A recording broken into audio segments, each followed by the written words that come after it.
यवतमाळ जिल्ह्यातील मारेगाव तालुक्यातील आपटी घाटात रेती उपसा सुरू असल्याचा गंभीर आरोप समोर आला आहे। रात्रीच्या सुमारास पोकलेन मशीनच्या सहाय्याने मोठ्या प्रमाणात रेती उपसा होत असतानाही खनिकर्म महसूल आणि पोलीस प्रशासन कारवाई करत नसल्याने संशय व्यक्त केला जात आहे।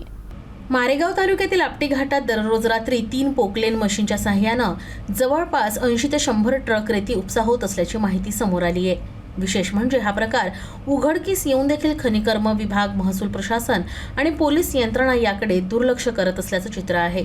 यामुळे प्रशासनाच्या भूमिकेवर प्रश्न उपस्थित होतोय। रेतीला सध्या सोन्याचे भाव मिळत असल्याने रेती माफियांनी याचा फायदा घेत मोठ्या प्रमाणात उपसा सुरू केल्याची चर्चा रंगली आहे। मारेगाव शहरात मोठमोठे रेतीसाठी उभारले जात असून याकडेही प्रशासनाचं दुर्लक्ष आहे। या संपूर्ण प्रकारात काही अधिकाऱ्यांचा आणि राजकीय व्यक्तींचा वरदहस्त असल्याची देखील चर्चा रंगते। सोशल मीडियावर व्हिडिओ व्हायरल होत असतानाही कोणतीही ठोस कारवाई होत नसल्याने संताप व्यक्त केला जातोय। तर पर्यावरण प्रेमींनी या प्रकरणी तत्काळ कारवाई करण्याची मागणी केली आहे। तर असं न झाल्यास महसूल मंत्र्यांकडे तक्रार करण्याचा इशारा देण्यात आला आहे।